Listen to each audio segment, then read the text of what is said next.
Ya pemirsa, kita balik lagi. Nah pastinya juga masih bersama saya Armin Hasan dan juga masih bersama Heri Aprian Harahap. Ya pastinya juga duta anti bullying dan juga perlindungan anti kekerasan seksual di UI.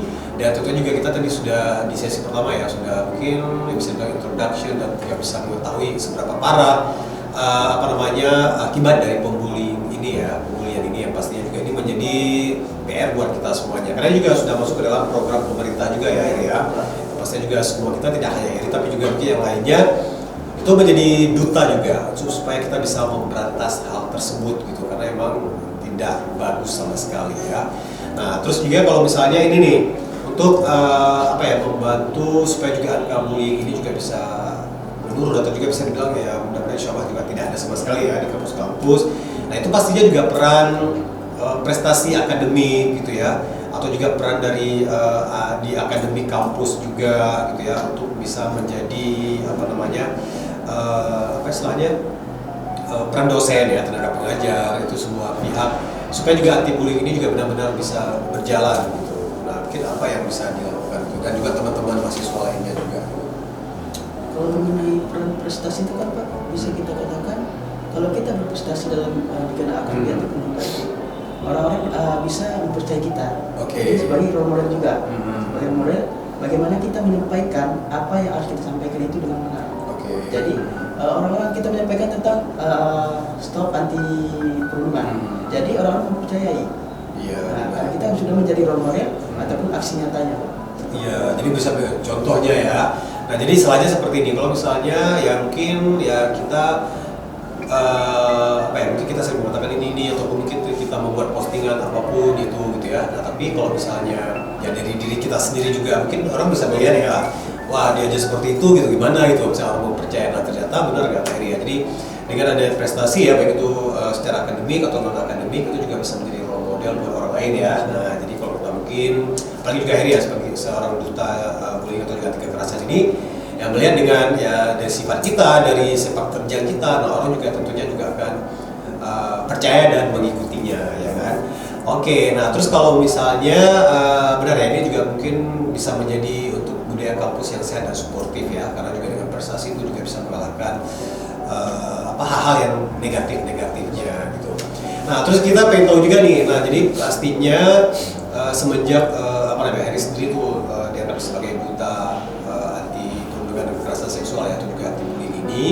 Nah mungkin ada program-program atau gerakan-gerakan dari sekecil apapun itu yang mungkin sudah Heri lakukan untuk apa aja nih gitu, dan mungkin efeknya menurut Heri sendiri it works atau ini berjalan atau apa sih gitu. Kalau program yang dilakukan kemarin Heri udah kampanye tentang perlindungan di sekolah, sekolah ke sekolah. Kemarin aksi yang dilakukan itu di suatu sekolah, kemarin kami mengedukasi tentang bahaya perlindungan dan korban. Jadi kemarin pas kami mengedukasi Pak, korban itu bisa bercerita. Iya, benar. Orang tuh bercerita tentang bagaimana orang tuh jadi korban bullying. Bukan korban bullying itu kadang Pak sebagai kadang orang meremehkan. Ada anak yang melapor, Pak Bu saya dipukul. Tapi kadang orang tuh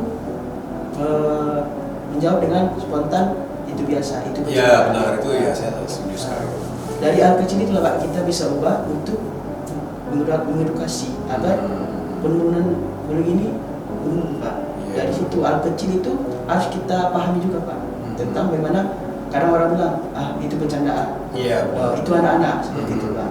Dari situ Pak. Iya, jadi itu sudah istilahnya menormalisasikan hal-hal seperti itu ya kan. Nah jadi nanti ya pasti juga si korban itu atau juga orang yang mengalami itu pastinya juga next time ya orang ngapain sih saya lapor lagi gitu ya, karena dianggap seperti ini. Jadi aja ya akan terus terjadi, dan bisa-bisa orang yang mendapatkan bullying itu akan melakukan hal yang sama ya. Nah itu yang kita khawatirkan. Jadi jangan berpikir sebagai korban nanti ini ya, malah itu makin tambah banyak. Nah dia kan juga sifat manusia ya, itu pasti juga ingin tuh ya saya balas dendam ya, atau juga mungkin melakukan hal yang sama gitu. Nah jadi nggak semua orang yang bisa berpikir wise ya, saya udah dapat seperti ini, tapi jangan sampai saya melakukan untuk orang lain lagi. Itu jarang ya, apalagi juga mungkin anak-anak tingkat sekolah atau juga mungkin mahasiswa ya. Nah jadi masih darah muda tuh, wah saya harus membalas dia atau apa. Nah jadinya itu nggak akan apa istilahnya nggak akan selesai ya sampai nanti jadinya udah jadi tawuran segala macam dari person to person sampai akhirnya jadi geng ke geng sampai akhirnya dari sekolah ke sekolah itu juga ada sampai terjadi gitu ya.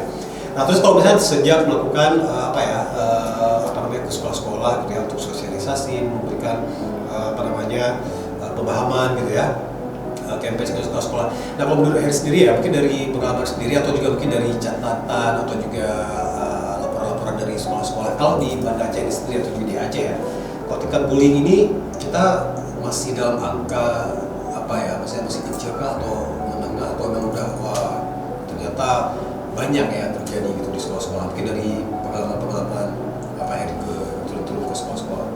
Kalau turun-turun ke sekolah dari kita dari pemerintah itu angkanya masih tinggi, tapi pas edukasi di sekolah-sekolah banyak anak yang merasakan itu. Iya. Nah dari situlah kita makanya Pak, kadang hal sepele pun kita tidak tahu anak itu adalah korban bully. Iya, benar. Makanya kita harus mengedukasi, harus membuat orang itu speak up terhadap kita Pak. Oke, nah berarti ya benar ya dari angka mereka juga bercerita berarti ini ya terjadi ya lumayan tinggi ya kalau di sekolah-sekolah ya. Nah terus kalau misalnya mungkin ada ini khusus gak sih mungkin dari Heri sendiri ya sebagai duta anti bullying atau juga anti perundungan dan kekerasan seksual. Nah itu istilahnya kalau bukan tanda-tanda ya atau dibilang mungkin hal-hal yang udah masuk ke dalam bullying itu sendiri ya mungkin tidak bisa dinormalisasikan itu seperti apa gitu, bentuknya gitu ya. Nah supaya juga mungkin si korban atau juga mungkin oleh pelaku gitu ya merasa itu iseng-iseng aja. Nah ternyata ini sudah masuk ke dalam tindakan-tindakan bullying ya. Nah dan nantinya juga kalau sekarang juga itu sudah ya bisa jadi diproses hukum ya kalau sudah terlalu ini ya. Nah jadi mungkin apa aja gitu supaya juga mereka juga yang korban atau juga mungkin yang merasa pelaku itu mengetahui kok oke ini misalnya menghina fisik segala macam itu pasti gitu. Kalau tanda-tanda sih Pak, kita berbicara tentang tanda-tanda ya Pak. Ataupun hal-hal yang itu dikategorikan udah masuk ke dalam kalau tindakan bullying itu juga sepertinya seperti yang Bapak bilang itu tentang menghina orang tua. Oke, itu kalau di sekolah-sekolah sering ya. Orang tuh kadang bilangnya bercanda. Iya. Kadang kalau kita sebutkan bercanda itu kan Pak harus ketawa, tapi ini rasa trauma. Jadi itu hal-hal yang harus kita jauhi sebagai pelaku Pak. Terus kita edukasi juga orang ini Pak. Oke. Ya terus kalau misalnya untuk kekerasan seksual gitu ya. Nah ini kan juga kalau sekarang ya bukan sesuatu yang tabu lagi ya, karena ini juga akibatnya kita sering melihat juga di berita-berita ya banyak yang terjadi hal-hal yang pelecehan ya, membuat itu para korban gak hanya perempuan tapi juga laki-laki itu yang merasa gak smart di sekolah gitu ya. Nah itu kalau misalnya hal-hal seperti itu ada gak sih di sekolah-sekolah atau juga di kampus gitu mungkin yang undercover ya mungkin yang tidak kita ketahui gitu ya, mungkin dari diskusi-diskusi yang Heri lakukan dengan mahasiswa. Kalau untuk kekerasan seksual, pelecehan seksual sendiri ada nggak sih hal itu? Kalau hal-hal itu kita ketahui ada Pak, pasti ada. Pasti ada. Nah, ya. Makanya kita sebagai duta anti perundungan atau promoter kita harus dapat mengguri orang ini, dapat mengajak orang itu bercerita agar kita tahu apa yang orang ini rasakan. Iya benar. Dan juga untuk untuk mengedukasi juga ya, melakukan hal seperti ini bahayanya apa, ini bahayanya apa gitu. Oke, ya pemirsa karena kita juga ini nanti kita break sebentar, nanti juga kita akan lanjut lagi ya, tentunya juga untuk melihat berbicara tentang tantangan-tantangan gitu mungkin yang dialami oleh Heri atau juga mungkin ya kita sebagai orang-orang yang mungkin ikut bertanggung jawab juga ya untuk bisa memberantaskan anti bullying ini di sekolah-sekolah atau juga di kampus. Nanti kita akan kembali lagi di sesi